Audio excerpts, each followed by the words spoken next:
What major challenge did Neuralink encounter in its first patient, Nolan Arbug? The first patient was a quadriplegic, had no movement below his shoulders for 8 years. He was psyched. As soon as he got access to Neuralink, he could move the cursor, he could chat with friends, like everything was amazing. But actually, within a month, it stopped working because most of the threads became loose, and so the signal wasn't going through anymore. So they had 64 external threads, each thinner than a human hair, but only 15% of the threads remained. The realization that the team had was that the brain actually moves 3 times more than they expected. I didn't think that a brain would move that much, especially in someone who isn't themselves moving around a lot. This thing was called the Concorde. This was developed in the 70s, and that's when it first started operating. And you could do about 2,100 kilometers per hour. New York to London in 3.5 hours. And it ended up getting retired in 2003. Since then, no one has done a supersonic commercial air travel. It comes down to essentially the economics of it because of a series of bad public incidences and the fact that it was constantly being subject to different kinds of banning. The supersonic boom that happens follows the aircraft underneath it, right? So wherever it's traveling, underneath it, you're going to hear with some delay this massive supersonic boom. So you basically can't travel anywhere over land, because that boom is just insanely loud. And so in the 70s, all land routes were banned by the FAA. And that meant it could only fly over water.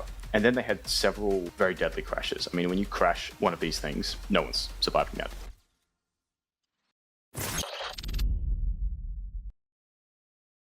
This is going to be one of those situations where X actually really came in really strong, because I saw their paper drop, and I hadn't really encountered these terms because it's been a while since I've actually deep dived into like the state of like modern LLMs. And there was just a bunch of these terms that I didn't know what they were. And to be fair, Claude didn't know what they were either. So it's like, if Claude doesn't know, then maybe Anthropic's just making new shit up. But anyway, so I was just like, I was Googling it. I was Xing it and looking at all the things people were tweeting about it. And obviously the AI community on X is massive. And there was just a bunch of different, breakdowns of it and a few people doing takedowns of it. And then funnily enough, Anthropic itself actually had a tweet thread, which I thought I would just go back to the source, so to speak. And that was pretty solid. Okay, so the context here is that Anthropic published a paper on how the AI works, in some sense? Not really. So what they did was they published, last year they published this paper on what they called discovering monosemantics in like small neural networks. I'll explain what that means in a bit. And then this recent publication was just showing that they were in fact able to scale that up to like large language models. Because at the time, the major criticism was, that's really cool, but you're working on these toy networks that have like 1 or 2 layers. Is that actually going to work when you scale it up to like a full-sized LLM? And they haven't gone full-sized LLM, but they've scaled it up and showed that it does still work with larger models, like sort of medium-sized LLMs, which is like the kind of progress you want to see. Okay, so wait, what still works? Yeah, let me share my screen, and I will hopefully you can see this when it comes through. But I actually want to go back to one of the original tweets on this. So basically, they were looking at this idea of trying to understand why an LLM does what it does, or like why a neural network does what it does.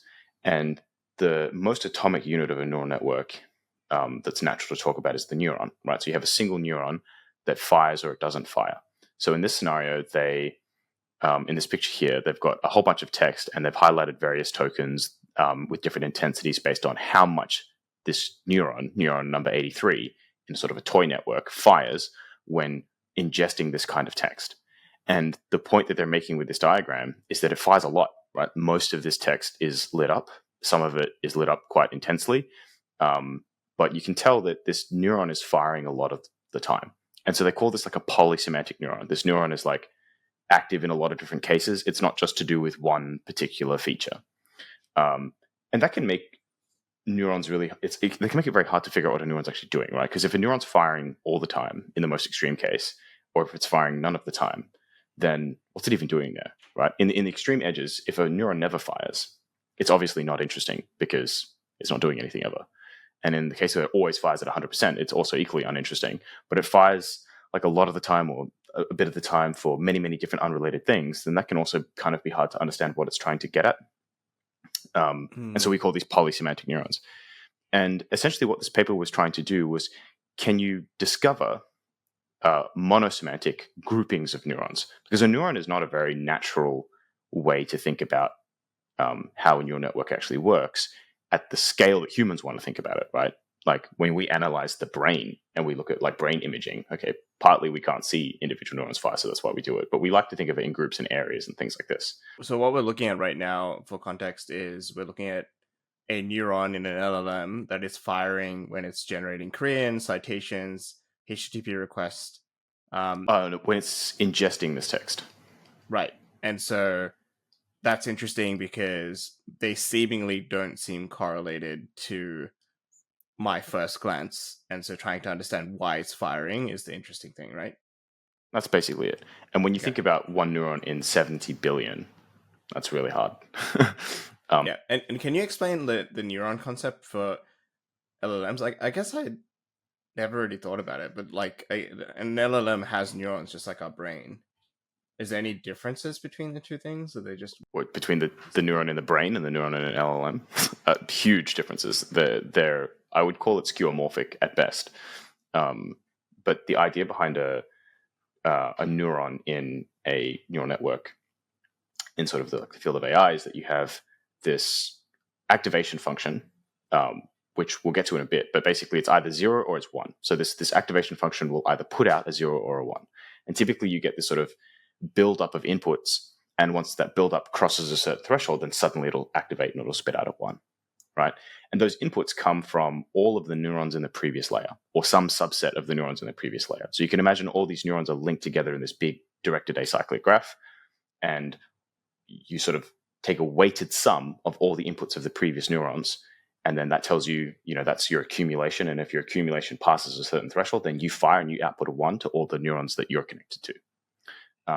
And those weights is exactly what a neural network is learning over time. So when it's training itself, what it's doing is it's learning what those weights are so that it can fire at the right time in response to the right inputs. Does that make sense? Yes, I think so. Cool. And so what this diagram is we're looking at is like, when is this neuron firing and how strongly is it firing, right? Because there are a bunch of pathways through the neural network that reach it. And you've got this sort of big weighted sum of that pathway, and that'll ultimately decide whether it fires or not. And so what they want to do is they actually want to achieve something called monosemanticity, which is where a neuron or a group of neurons only fires for one particular kind of feature. And the notion of a feature can be fairly abstract, but they have this really cool picture here, which is a clustering of all these different features and how they get, how neurons fire in association with them. So you can see that this cluster on the bottom left fires very strongly when it's thinking about DNA sequences, right? And it doesn't fire strongly when it's thinking about anything else. Whereas over here, it's firing very strongly when it's thinking about numbers and commas, right? So probably something to do with like comma-separated values. And then it's got areas that, even though a lot of it's just text, it's got areas that are focused specifically on funding, acknowledgements, things that are focused on nutritional statements, things that are focused on legalese. So like legal language is distinct from, other normal human language. And so you've got these clusters of neurons that fire more strongly for these types of features than for anything else, right? Now, there is a little bit of overlap, and they did some work previously as well, understanding that overlap and breaking features down into something they call superposition, which is very, very cool, but probably not worth diving into here. But essentially what they figured out in this toy networks was that they could train neural networks, in this case a sparse autoencoder, to basically force the network to learn in a very, very specific way, such that groups of neurons, when they fire together, will only fire together if a certain type of feature is present. So you'd have this cluster of neurons, and it only really fires when you're talking about DNA, and another cluster of neurons that only really fires when you're talking about legalese, right? And another cluster that only fires when you're talking about making HTTP requests over the internet. And the reason they want to do that is it's nice to be able to break these concepts down into monosemantic ideas, right? Things that have one meaning. This group of neurons really only deals with this problem. The reason you want to do this is that you can understand how the neural network is working. You can understand what it's actually learning. You can understand how to improve it, change it. And they're particularly interested in safety features as well, because you can sort of break down different areas of the neurons, and maybe you can disable certain neurons that you think are going to cause safety issues.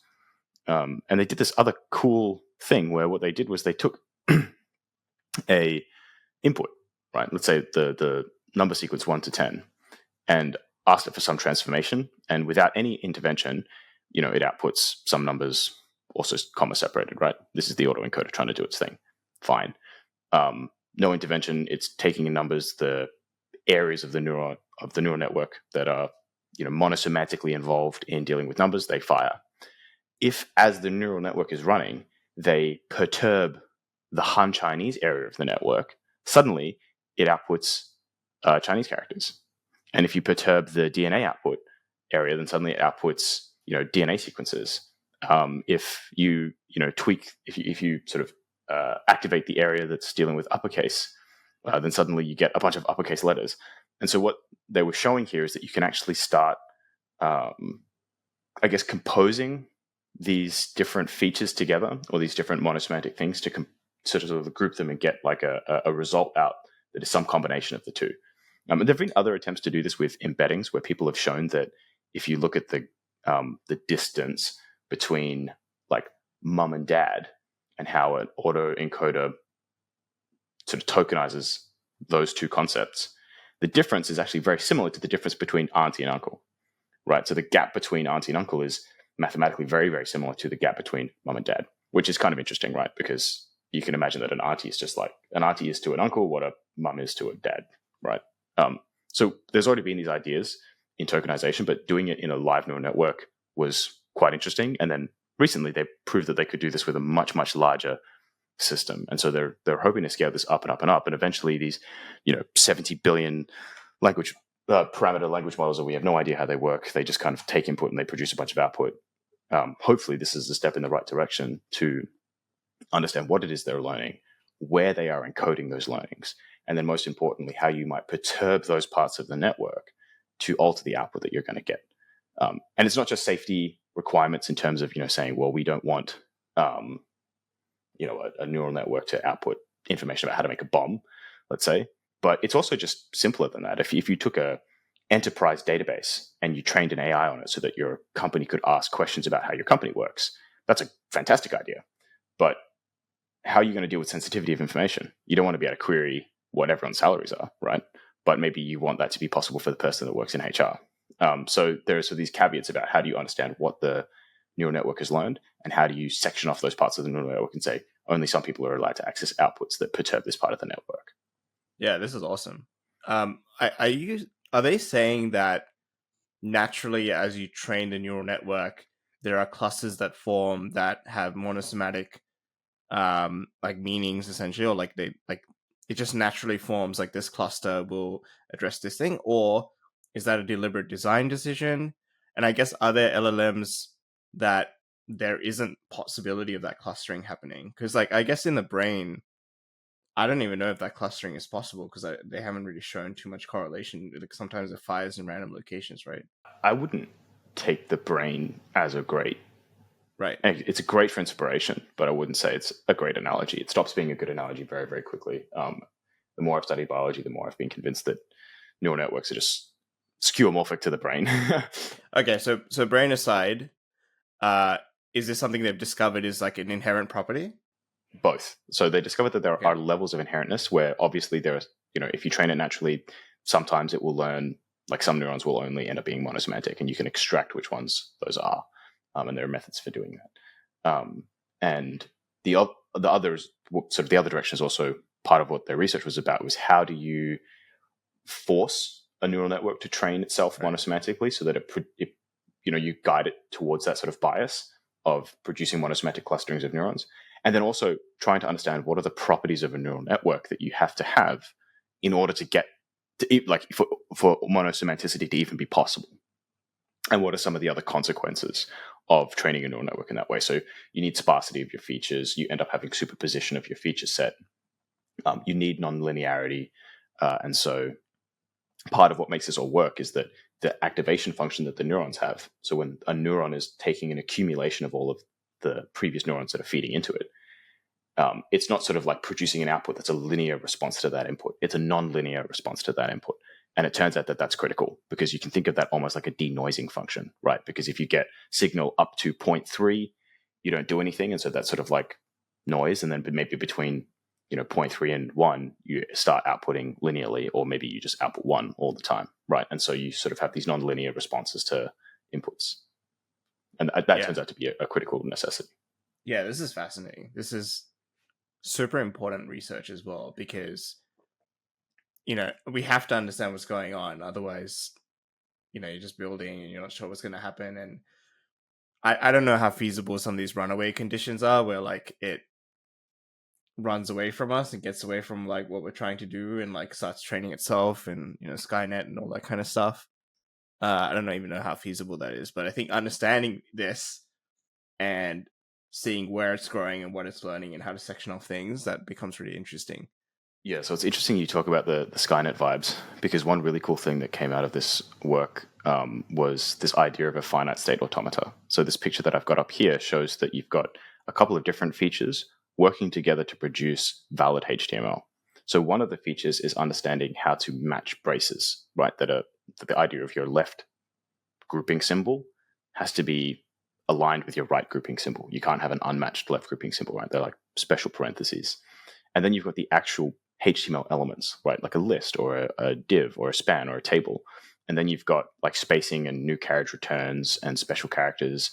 And what it looks like these neural networks do is they sort of like learn this sort of finite state automata machine that can compose these features to ultimately produce valid HTML. So you don't actually have like a monosemantic grouping of features that says we know how to do HTML. You have a monosemantic group that says we know how to match braces, we know what the HTML elements are, we know how to do new lining and spacing and formatting, and collectively we can use those three features to produce valid HTML. Interesting. And that's even cooler because it's kind of like a composition of logic, right? And depending on how technically finite state automata these things get, finite state automata can be proven to be Turing complete. So depending on whether it's actually a finite state automata or whether it's just a cute analogy for a finite state automata, will determine whether or not you can have LLMs that can start thinking and planning, and like how far can you push that. So one of the things that came up last time I talked to someone from Anthropic was the fact that it's developing things like reasoning and stuff like that, even though its base technology is just like a prediction engine. Like it is developing these these properties are emerging, right? Is that sort of what you're talking about here? Yeah, I would say that that's a reasonable statement. Yeah, I would say that like prediction engine is not just like one of the coolest things about language models to me is not actually the transformer part, like not the language model that makes the prediction. It's the autoencoding, right? So how do you take an arbitrary amount of text and compress it into a lower dimensional space that when you decompress it, you get something reasonably representative of the original space? And such that if you make small perturbations in that compressed space, you get small perturbations in the decompressed space, right? So an example being if I took a whole bunch of names and I compressed them into a smaller space, right? There's, I don't know how many billions of names, let's say, right? And you compress them all into a space. And then, if you took an Anglo-Saxon name and you put it through that system and you get a compressed vector, and if you perturb that vector a little bit and then ran that process in reverse, you'd get a slightly different name, but it would still be Anglo-Saxon. And if you did it with, an Indian name, you'd get an Indian name back out, but it'd be slightly different. And then versus if you made a large perturbation to that compressed vector, you would get maybe a completely different name ethnically. And maybe if you did this kind of work, and what this kind of work is doing is saying that, well, you can learn how that compressed vector is actually thinking about encoding those names. Maybe there's a little bit of that vector that's dedicated to gender. And if you just tweak that, you'd get the female versus male equivalent of a name, right? Or you'd get, and then maybe a different part is dedicated to ethnicity and a different part is dedicated to era. And you could actually learn what is it in that compression that it's deciding is important. And you can also see what things it hasn't bothered learning at all. And it's just decided to throw out and say, well, I didn't have space to learn that, or I couldn't figure out how to fit it into, that compression simply and easily. And that's the part that I find like the most interesting. Is that whole system just a contribution of like weighting and probabilities from all these different pieces, and it sort of comes together and like whatever has the highest probability based on the weightings, like that's sort of the thing that is output? Like, is that what's happening?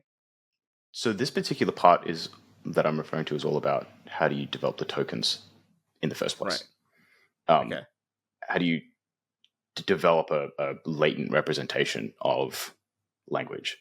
And then when you feed that to an LLM, the LLM is doing the probabilistic work of saying, well, what do I think the most probable next tokens are? But then you have to take those tokens and actually say, well, what are the words that these tokens actually map to? So you can almost think of tokens as like a dictionary, but it's sort of it's a compressed dictionary, so it's a little bit fuzzy. So they're almost separate steps. Very much so. Yeah. Okay. Right. Cool. Yeah, that was super interesting. How much do you know about the Neuralink updates? Zilch. Hit me. All right, great. I prepared a little game for you. You might be familiar with this game. Oh dear. Welcome to Who Wants to Be a Techno Heir? It rhymed, so I went with that. I don't actually know what a techno heir is, but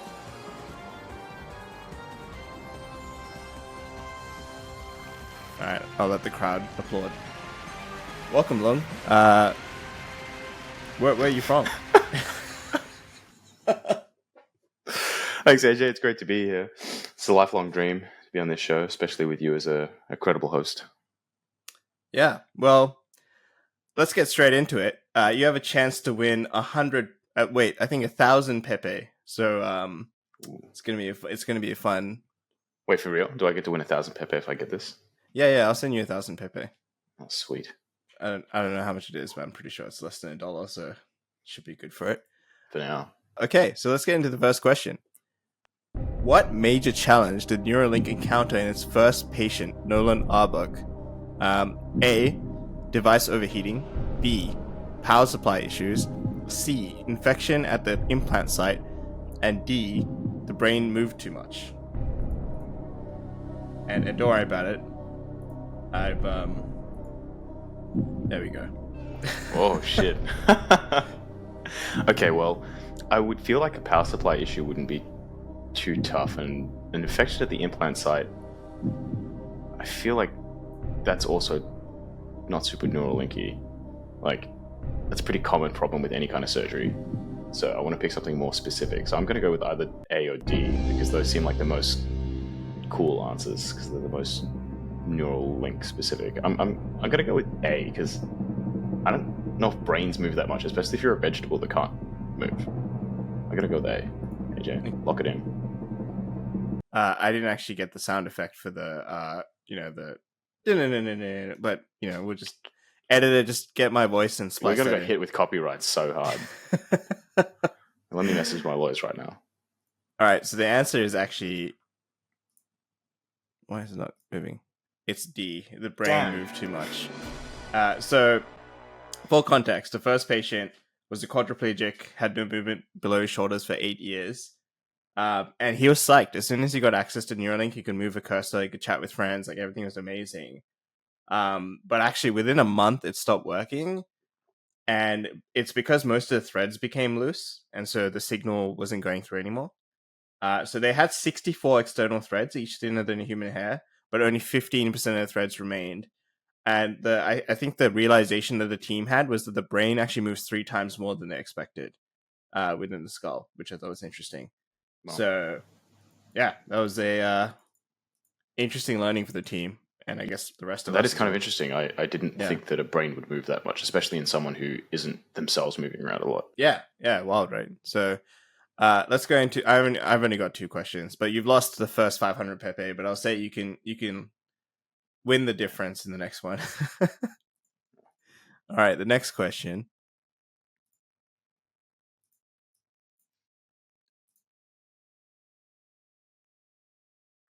Suspense is killing me. Okay. Wait, what? Oh, I think I've seen this one. I reckon it's... All right, well, I just ruined it. Whatever. Wait, why is it bugging out? Oh, damn. All right, well, game show ruined. You. I get the 500 by default, I think. That's... Yeah. So, there's, for people listening, the exact same question got asked again, except this time there are 2 possible D answers. You know what? I think the gimmick lost its effect after the first question, so I think it's fine. We can move on. Plus, I prepped this like 5 minutes before this time. I was like, "It's a pretty cool idea." So actually, the second interesting thing was like what Neuralink is doing about it, and so I gave you a couple of options, but the real answer is they're actually drilling deeper into the brain, and so instead of doing 3 to 5 millimeters, they're doing 8 millimeters, and that's been FDA approved for the second person. Wow. So that's really cool. So they're going to be doing that. The second person, they plan to implant 10 people this year. They have actually 1,000 people on the waiting list, which 100 actually qualify for it. But they're still looking for more people because it is skewed very heavily towards white and male. So they're actually looking for more ethnic diversity and gender diversity, which makes sense. Yeah. So that was cool. It was a cool update with the Neuralink and FDA stuff. That's very cool. That is very, very cool. It's so interesting to see how patient stratification groups get picked for clinical trials as well, because sometimes they go the opposite, where you want as homogeneous population as possible to try and reduce confounding factors. Yeah, it makes sense. I would have thought that made sense as well. But I guess 10 people this year, that's going to be interesting. Well, there are generally, this is a massive oversimplification, but you can go one of two ways with clinical trials. If you can stratify your group well, then you get a super specific patient population that is as homogeneous as possible and prove that you have an effect there. If you can't do that, you go massive, really big, and hope that the scale of the clinical trial sort of washes away the noise, basically statistically, right? Yeah, that makes sense.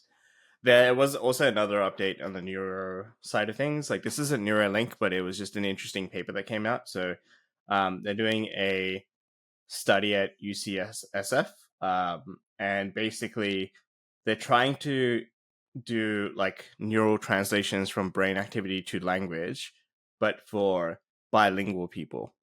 And so the way that they're achieving that is basically they train the AI based on 200 words from Spanish and English, and then they have two modules sort of working at the same time. And so each word is sort of generated as English and Spanish at the same time. And then they sum up the probabilities of like the likelihood of each word in the sentence. And then whichever sentence has a higher sort of probability, they sort of display that sentence. So that was interesting as well. Why bilingual people?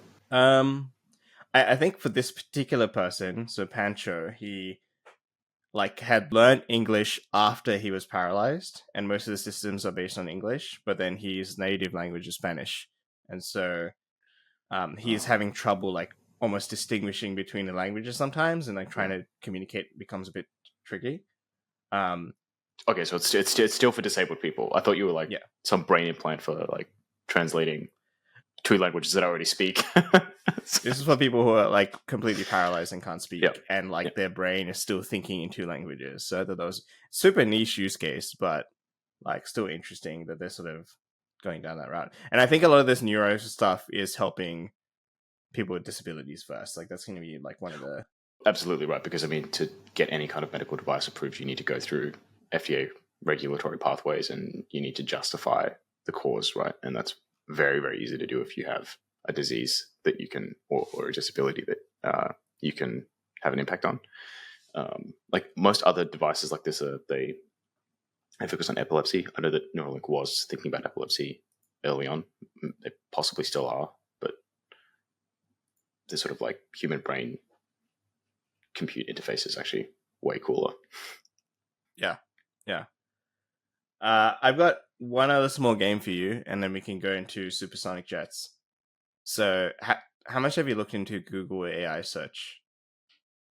I've seen a couple of funny screw ups that it's done.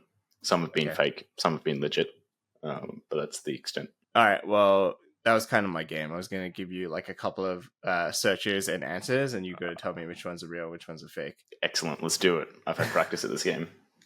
All right. So the first one is the question is, can cockroaches live in your penis? And the response is absolutely. It's totally normal. Usually over the course of a year, 5 or 10 cockroaches will crawl into your penis hole while you are asleep. This is how they get the name cockroach. And you won't notice a thing. I'm going to go fake. Yeah, I'm pretty sure this is fake, but like it looked very convincing. Oh wait, you don't even know. Yeah. Oh. Oh my God. There was no way for me to really verify it properly, I guess, besides like obviously searching. you Google it with AI search. See what happens. It's more fun not knowing. There must be like a AI safety team somewhere at Google HQ that just doesn't get to sleep when they release AIs, and they're just constantly like patching shit that they see on the internet. Yeah. Okay, this one I do know the answer. The cockroach one I literally saw right before this started, and I was like, that's hilarious. I'm throwing this in, but I didn't know if it was fake or real. This one I do know. You may have seen this one. The question is cheese not sticking to pizza. And the suggestion is you can also add about 1/8 cup of non-toxic glue to the sauce to give it more tackiness. I think I have seen this one. So this one is real, and it's because I didn't AI pay didn't Google AI pay something like $60 million to train on Reddit data, and then they clearly didn't do any sanitization of that because Reddit is a cesspool of just shit talking, and this was just some shit talk response. And then some journalists actually did it. They actually made the pizza with 1/8 cup non-toxic glue to see if it would be any good. Did it work? Based on the picture from the article, I would say no, but I did not bother reading because, man, I've got better things to do with my time. Yeah, this is, yeah. So prompt is, or search is it okay to leave a dog in a hot car? And the answer is yes, it is always safe to leave a dog in a hot car, especially on a warm day. I hope that's fake. It's real. No. Dumb. And the last one I got for you is how long ago was 1919? And the answer is 1919 was 20 years ago. Fake? That's also real. What the hell? Real as best as I know. That I found out. That's kind of funny. It's kind of interesting. Like, I don't know. We mentioned this last time when we were talking about OpenAI versus Google, but Google seems to keep fumbling the bag with AI features. Like, yeah, they clearly just keep overcorrecting or something. I don't know what's going on with them, but there's like, they released their, what was that image generator that was just like insanely woke, and then they've clearly now just decided, I don't know, maybe their AI safety team went on leave because this is textbook AI safety stuff, right? Like, you don't have to get into the politics of it to be like, maybe don't encourage people to put glue in their pizza as like the first result of a search. Yeah, I don't really know what's going on. It's very strange. The other thing that they've started doing is adding ads to their AI search. So you'll see that, this person's searching and you scroll and then you see a bunch of ads coming up, which like I think is just very jarring for the experience because like you're not like you're trying to get a word response if you're using AI search and you're not really trying to buy something. Like the intent is completely wrong. And I think as an advertiser for me, like I'm not really interested in coming up in those responses unless it's going to be somehow like natively included or like this just felt like really jarring. At the same time, though, I would rather an ad be very clear in this context that it's an ad, like, than have a response modified to include a sponsor's name when it shouldn't, like where that's not the best answer. It's just an answer that has been paid for. At least with Google now, to scroll past the first 6 results when you Google search something, and because they're all sponsored. Well, if I was on the Google Ads team and I was thinking about the experience for advertisers, right? Because I am an advertiser, I would want to know, as an advertiser, I would want to know like what the search queries are like. So I think the types of search queries would be quite different in terms of Google versus Google AI, right? The prompts would be different. And so I'd want to see like almost keyword density for like what kind of prompts are coming up. And then I can tailor my ads to that prompt. So it doesn't have to be like, it can be clear that it's an ad, but it can be like, hey, how do I get wrinkles out of clothing? It's like, here's a step-by-step guide using our product on how to get wrinkles out of your clothing. And like they can click on that and it can be almost more tailored in that sense. Yeah, that makes a ton of sense. Yeah. Yeah. Or I could do something like, automatically buy the product and like, put it like a wrinkle product, or like just tailor a little bit more. Like that's what I want to see.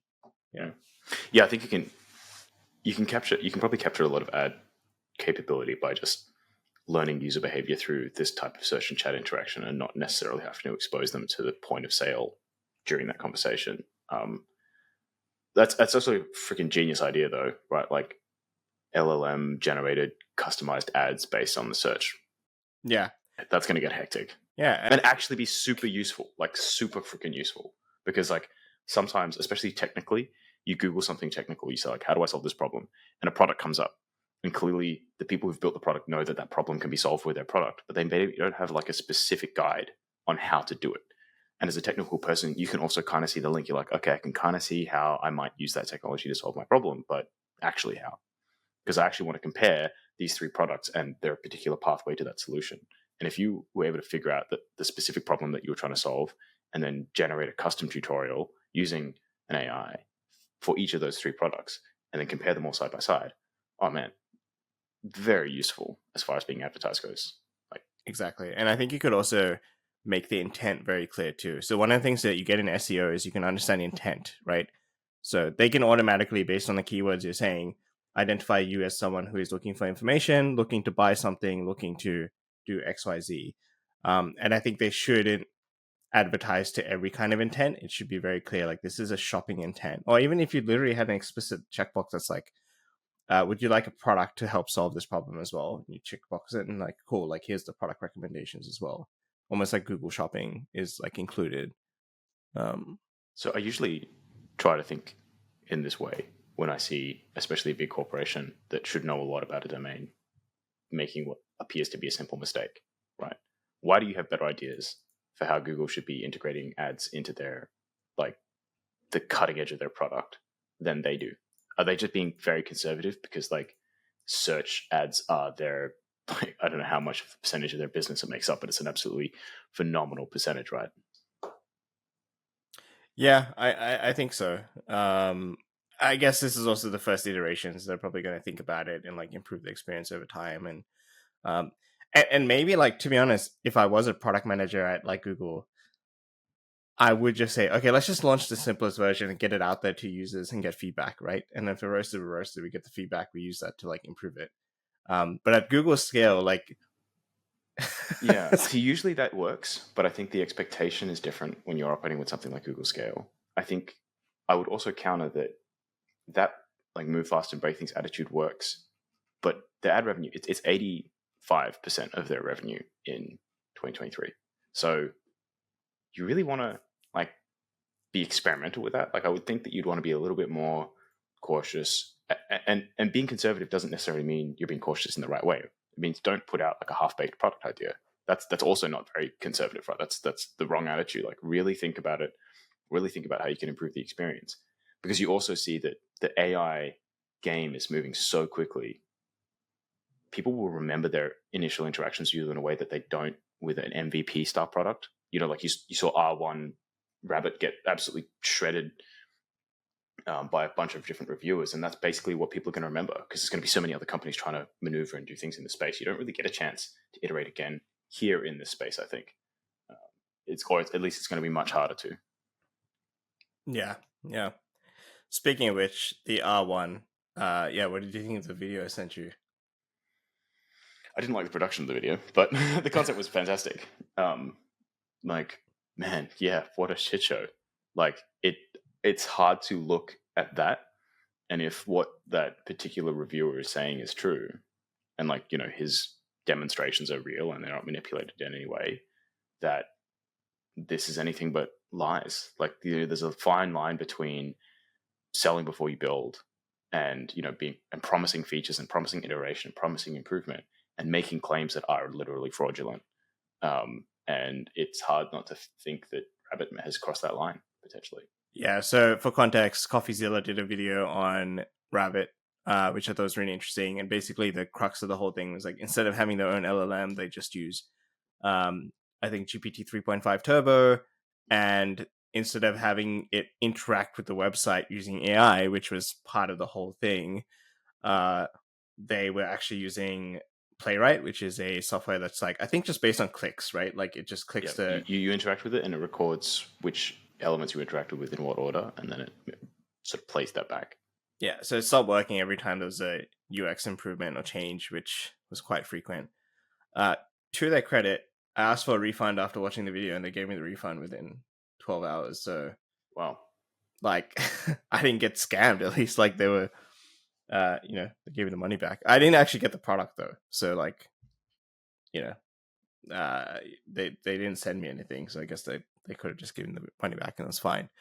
But Coffeezilla has actually done a lot of takedowns of like heaps of projects and companies in the past. Like he is the internet detective, and has done a lot of great work. So if you're interested in that video, definitely go check it out. Coffeezilla Rabbit. I think if you search that on YouTube, you'll find it.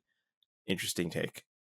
I think it's really important that people like that don't let these big companies off the hook. I don't really understand a lot of the response that you see from some techno optimists that respond to those kind of takedowns with, oh, well, this is just the version 1, like at least they're out building something. It's like, well, hang on a second.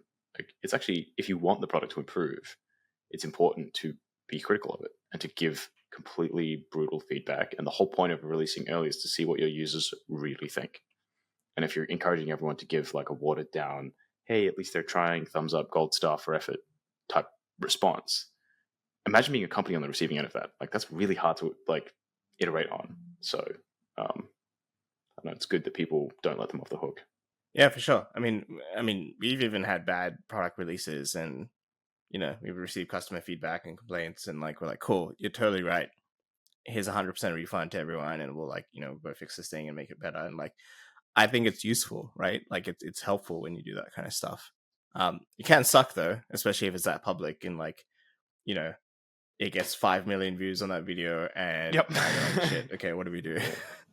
So you got to learn to just not be embarrassed. And I think that's the thing. If you the responses from Rabbit, and this is where like if you aren't being fraudulent, you don't put yourself into a corner, because if you're just being honest and saying, hey, this guy's just released 1, this is what like Lamb is the vision, we want to get there. Then when someone gives you criticism like this, you can respond in a mature way, right? And you can say, you're totally right.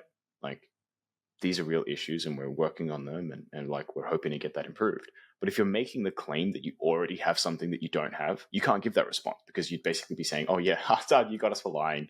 And that's kind of a different response, right? If you call someone out and they're like, you're right, I lied to you, that's very different from saying, you're right, I didn't think of that, thank you for the feedback, right? Like, very, very different vibe. Yeah, I think it all came down. Like, I think most of the damning stuff was like just around the communication and how they handled the whole thing. That was like a little bit interesting. That's why I almost asked for the refund just to see what would happen. Because if they were like, yeah, sorry, no refunds, I'd be like, oh, okay. This is an interesting pathway they decided to take. But to their credit, got the refund. But I'm curious to see what happens with the company and what they do. Did you see, like, last thing on the AI stuff before we go to your thing? Did you see Microsoft Copilot? No.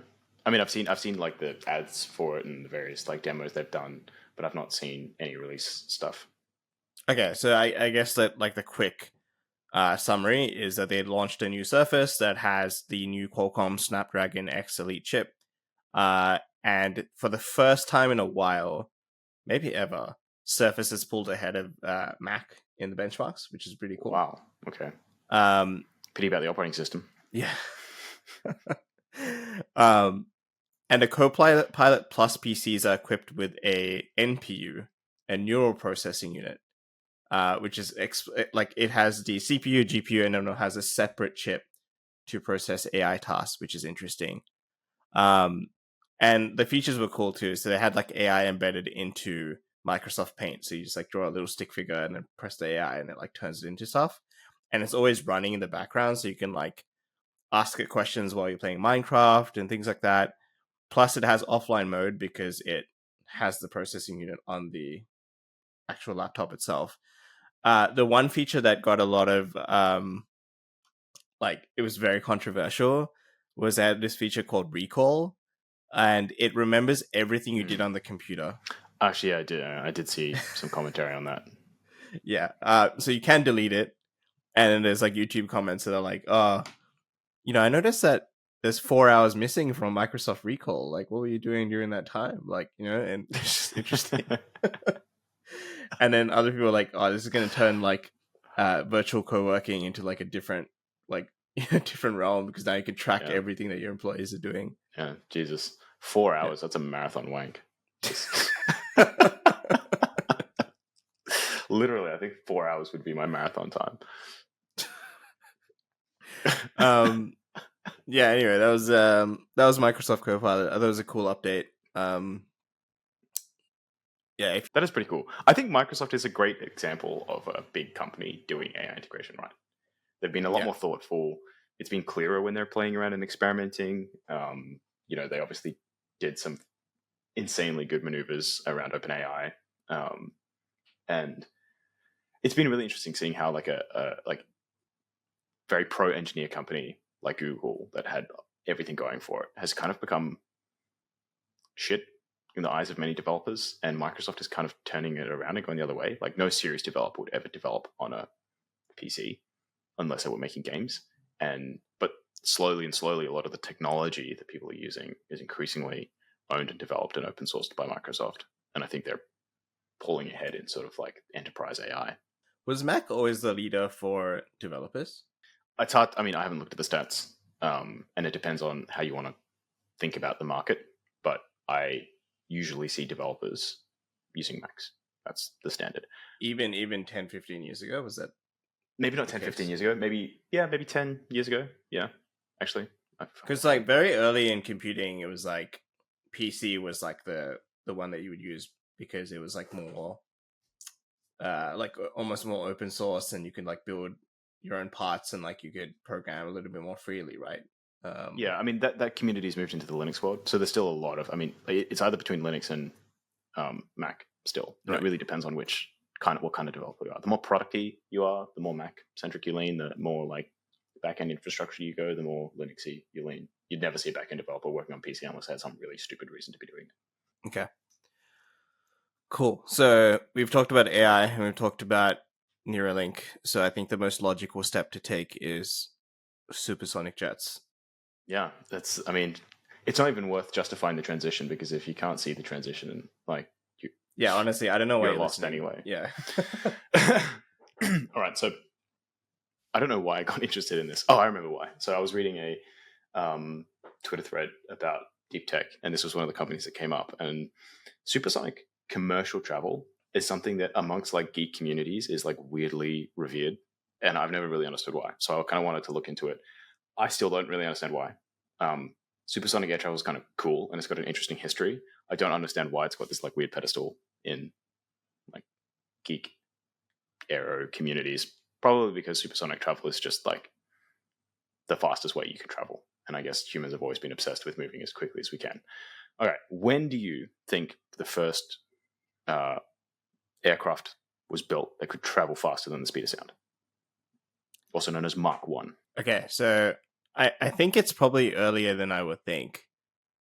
However, I kind of want to do the homie move and like, guess like more modern and let you be like, oh, it's actually 1815. No, give me a legit guess. I would say 1980s. So it was actually at the end of World War II, just after World War II.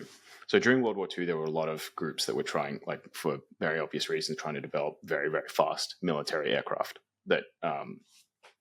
And there were a lot of reports of having successfully done that, but the first like verified manned controlled flight was done on October 14th, 1947. And it was done in this aircraft called the Bell X-1, which if I can...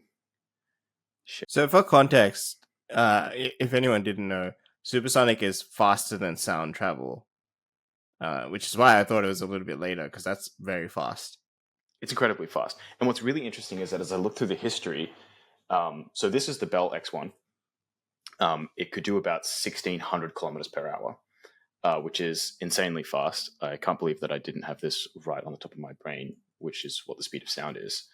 But the 342 meters per second. Yeah, which translates to about 1,200 kilometers per hour. So this thing goes 1,900 1600 kilometers per hour. There was then a slight variation of that called the X1A a few years later. I think it was 2 years later. And that could do 2600 kilometers per hour, which is insanely fast. That's like Mach 2.2. So it's like twice the speed of sound. You got multiple sound wave barriers getting past. And of all the ones that I looked at, the Bell X1A is actually the fastest. So a lot of the ones we'll talk about, I'll give you the speeds on them following, but these were the fastest out of the ones that I looked at. Now, part of the reason for that is these are military aircraft. So you're talking about like, a pilot, one guy, and enough fuel and weaponry to do what they got to do and nothing else. So obviously I'm focused more on the commercial side, which is part of the reason why they're slower. So after the Bell X1, the first commercial flight, so supersonic aircraft that was focused on actually transitioning passengers, I think it did its maiden flight in 1970s. And so this thing was called the Concorde, and this is probably the most famous image of a supersonic aircraft. You got this bad boy. So a lot of people have probably seen this. This is certainly the image that I had in my mind when I think about supersonic air travel. And so this was developed sometime in the 70s, and that's when it first started operating. And it could do New York to London in 3.5 hours, which is epic. That's very, very fast. And it could do about 2,100 kilometers per hour. And it ended up getting retired in 2003, and was since then, no one has done supersonic commercial air travel. Why do you think it was retired? Like, why do you think we stopped? All right. I think wild guess is trying to monitor air traffic with that many things flying that fast at the same time might be insane. Nope. Okay. So it comes down to essentially the economics of it, but the economics didn't work because of a series of bad public incidences and the fact that it was constantly being subject to different kinds of banning. So basically the supersonic boom that happens, that classic sound that you hear when a vehicle passes the speed of sound, is this buildup of waves that essentially cascade over each other, and they constructively interfere, and they create this really big boom. And that boom follows the aircraft underneath it, right? So wherever it's traveling, underneath it, you're going to hear with some delay this massive supersonic boom. And so you basically can't travel anywhere over land because that boom is just insanely loud. And so in the 70s, all land routes were banned by the FAA, which is the US's Air Force regulator. And this was the pressure of various groups that didn't want to put up with listening to this shit, which is fair enough. And that meant it could only fly over water. And so there were very few flights that it could do at that speed where the distance was something it could actually travel, right? Because you're trying to travel very, very, very fast. You can only travel with so many people and so much fuel. And so there's a limit to how far you can go when you go that fast. And so really London to New York was kind of the only pathway that was viable. And then the ban was lifted in 1977 at the federal level following various activities in the Supreme Court. But then New York specifically banned it again, which then later got overturned. And so it's just this constant back and forth between groups trying to ban these flights from happening because they didn't like the noise that it created. And then they had several very deadly crashes. I mean, when you crash one of these things, no one's surviving that. There's no landing this thing safely when you're coming out of a speed that high. And so I think they had a couple of crashes in the late 90s. And yeah, as a result, these things were constantly getting banned. There were only a few routes that they could do. And there was a lot of public press showing people, dying on these flights, not dissimilar to what Boeing is experiencing at the moment. And so at the end of the day, Air France basically shut it down and said, we're not doing this anymore. Wow. And so since then, there haven't been any commercial supersonic jets. So I just quickly Googled it, and it looks like the Boeing 737 and the Airbus A320 go at Mach 0.78. My question is, why don't we go 0.99? Great question. I don't know. The boom wouldn't happen at exactly the speed of sound. I'm sure that there would be versions of it that happen slightly lower. Because speed of sound changes based on the medium, right? So if there's like weather conditions, I'm sure it might change as well. Possibly. Also, just the faster you go, the jet stream changes. So I was looking at some of the aerodynamics that go on here and the testing that you have to do to make sure that your engines can work at low airflow speeds and at very high airflow speeds is really, really tough. It's not trivial. It kind of goes without saying, I guess. So the next jet that people started working on for this kind of stuff was the X-59. And this was actually jointly built with NASA. And part of the, I guess, like the purpose of this jet was that they wanted to show that there were, in fact, designs that could be viable and overcome some of the typical problems. So let me get this picture up. And it's a totally whack-looking plane. This looks crazy. So this was developed for NASA by Lockheed. And it's not actually like an attempt to get commercial. You can see that it only really fits one pilot. But what their primary purpose was trying to design one that could be quiet. And the analogy that I read, which I found really helpful, was that you can think of air almost like a liquid, right? And when essentially what this supersonic boom is this wave of air molecules colliding into each other when you're traveling really, really fast through it. Versus if you're dive bombing into the water, you get this big splash. Whereas if you can design the right shape, you can just get into it like a pro diver and make very, very little splash. So it's all about the shape. It's all about trying to design something that can get rid of that splash. Because that was sort of like the main thing that really hurt how this thing works. So there's a couple of interesting things that they've done. One is obviously it's super thin and super long, which won't really work for a commercial liner. But the particularly innovative part was this little T-shape on the tail at the end. And the specifics of the shape here is that you kind of have to throw off the air molecules somewhere, right? They have to go somewhere when you hit them. And what this is trying to do is one of two things. It's trying to direct as much of the sonic boom upwards as possible so that you're not getting as much of it going downwards, which is obviously difficult to do because you need to make sure you're maintaining the right levels of pressure so you can actually stay in flight. And the second is that tail is designed so that you get this secondary wave come through off the back of the plane that destructively interferes with the sonic boom wave below the plane and cancels it out. And this allows you to fly at supersonic speeds without having a boom underneath the plane. So you get a boom above it, but you wouldn't get one below it, or you get a much, much quieter one below it. So this T-shape, this T-tail is designed to create sort of like a counter shockwave that cancels out the first shockwave. So it's like if you get like blasted in from the front by a really strong gust of air and it knocks you backwards. But if you get blasted from the back with an equally strong gust of air at the same time, you'll kind of stay in the same place, right? And you won't move back and forth as much. And movement is like sound is just movement through the air. Everything's vibrating back and forth. And so if you can create two waves that cancel each other out like that, you can minimize the sound. Yeah, this is sick. I really want to see a diagram showing how that actually works though in terms of the air molecules. Because you're right. If you transfer everything to the top, it's just gonna push you down. So I'm curious how they maintain lift and also cancel out the shockwave. So there are two kinds of shockwaves that you have to deal with. One is a completely normal shockwave, which is completely vertical or completely normal to the angle of attack of the air.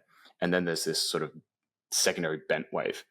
So I guess you can play with those and figure out which ones you can cancel out. Like you can cancel out this one destructively, but you can't cancel out this one destructively because you're not going to be able to get to it. So maybe you throw this one off vertically, you throw this one off to the bottom. But yeah, I don't know. Those diagrams, I did not find one that I understood. So the air waves is just compression and expansion of air, right? So as it does this, that's how a speaker works, right? So a speaker pushes the air forward and then goes back and creates these compressions and expansion areas, which causes a wave, right? So it doesn't look like a typical doesn't look like an actual ocean wave or whatever. It looks more like an accordion going in and out. And so the shock wave that happens is when there's not enough time for that to propagate, and it just sort of all collapses and creates this huge explosion, which is the constructive interference, right? And it just sort of creates this huge boom. So there's two types of waves that will happen, right? if you're flying through, you're going to push air in front of you, and that's going to create a bit of a shockwave. And you're also going to leave air behind you, which is going to cause a shockwave. And then, of course, you're going to push air up and down, which will cause different areas. So just you moving that direction will push air out of the way, which causes this shockwave. So I'm curious how they cancel that out exactly, and like how those forces play out. Maybe I'll do some more digging on the diagrams and see if I find anything, and actually put my engineering degree to use. The next one, and the thing that got me looking at all this in the first place, is this bad boy, the XB1 Baby Boom, which has got to be the best name for a plane. So this is a true modern take on commercial supersonic airliners. That is the goal of this company, which I think it's called Boom Supersonic. And their goal is to create essentially the new Concorde.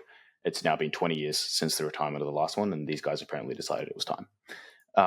And part of this is that, a lot of work has been done to figure out how to get around this stuff. And I think aeronautics in general has come a significant way in the last 40 years.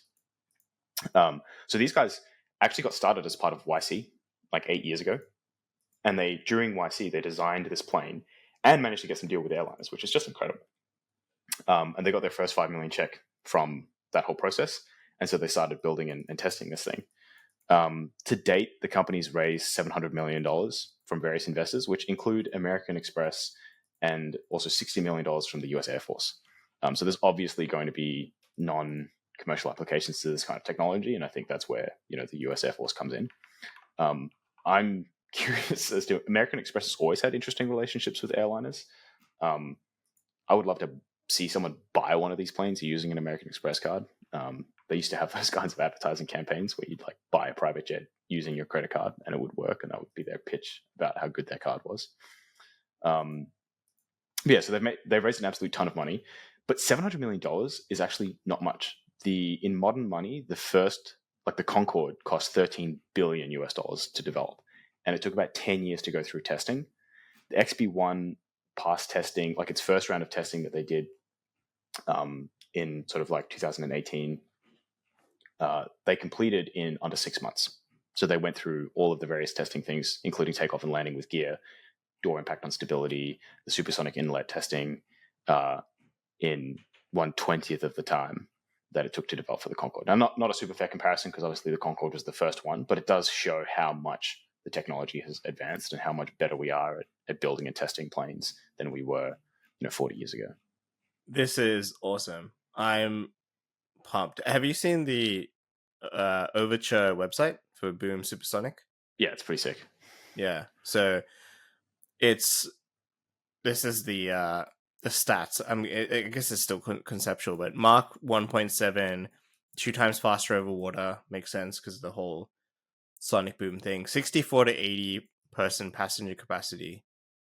And the shape, it looks like the shape is always the very pointy as opposed to the ones we currently have, which is a lot more blunt towards the front, right? It depends on what you're trying to do with the air. But that little like bumpy nose thing, it's got the cutest name. It's called a droop snoot. Which is just the best. So that shape is part of how you throw off the air and how you punch into the air without generating too much, I guess, force that stops you moving forward at a high speed. The other thing is that they do is they fly super high up where air friction is much lower. I guess that might also help with sound.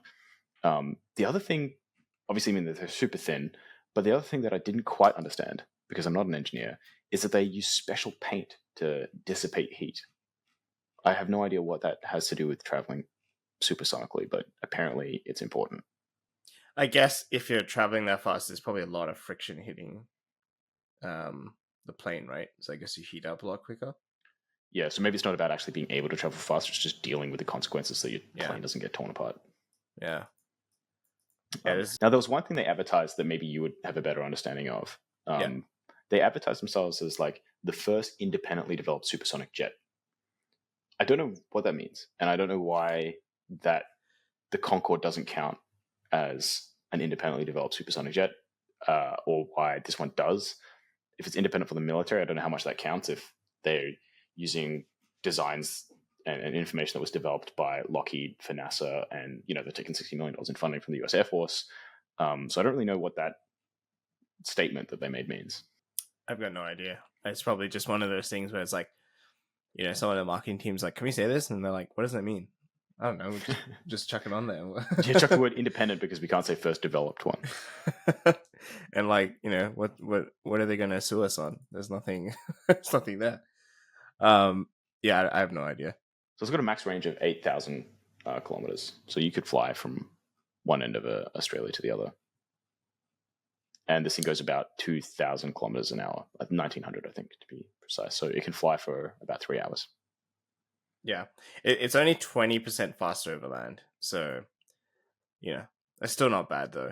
I like traveling. It's just I hate flying. It just takes forever and it's such a pain. So the main thing I hate about flying is actually airports. It's not really the plane part. So this doesn't solve that for me. Well, I'm thinking more like, I'm flying to Europe next month, and that's going to be like almost a day of flying. It's just like a waste of time. So if I can do that in half the time, that would be amazing. Well, I'm about to go SA, and I think total round trip, total trip time is going to be 20 hours. I just work during that time, I guess. Right? Like just write code. It's 20 hours of the most uninterrupted code writing time I'll get all year. Okay, fair enough. You've taken a positive spin to it. That's good. The thing that kills me is when I got to go from like Singapore to Thailand, and it's like a 2-hour flight, but you got to get to the airport 2 hours early, and then on the other side of Thailand, you got to get to the airport like 3 hours early, and the airport's like an hour away from the city. So it's like, what the hell? You spend more time in a car getting to and from the airport than you spend on the actual plane. Yeah, but Singapore airport, you can literally rock up like 15 minutes in advance and like. In principle, you can, but like you're not allowed. Like you're not meant to do that, right? Like you're meant to check in. I think like an hour before boarding starts, and it's still an hour away from like anywhere. So, okay, Singapore is not too bad, like 2 hours advance, but like Thailand's a bit tougher, and the traffic can be so random. Fair. Okay, I'm pumped for this segment. So, yeah, this is great. Great topics for the episode. So we talked about how Claude is working under the hood with the Neurons side of things, and then we talked about Neuralink. We talked about bilingual AI, brain to language transfer, Copilot and Google Ads, and how Google artificial intelligence has been interesting. And then we talked about supersonic jets, which is super cool, which started in after World War II, which is much earlier than I thought. 1947. Yeah. Awesome. Cool. All right. Well, if you've got through this far, then you kind of owe us a subscription at this point. I think we've got a couple of 5-star reviews on Spotify, but I could use more because I crave attention and I crave validation from our audience. So I'm honestly running out of family members to ask and beg to give me a 5-star review on Spotify. So yeah, actually, my new diet is positive affirmation from the audience. So that would be really helpful if you could do that. Awesome. All right, we'll catch you guys next time.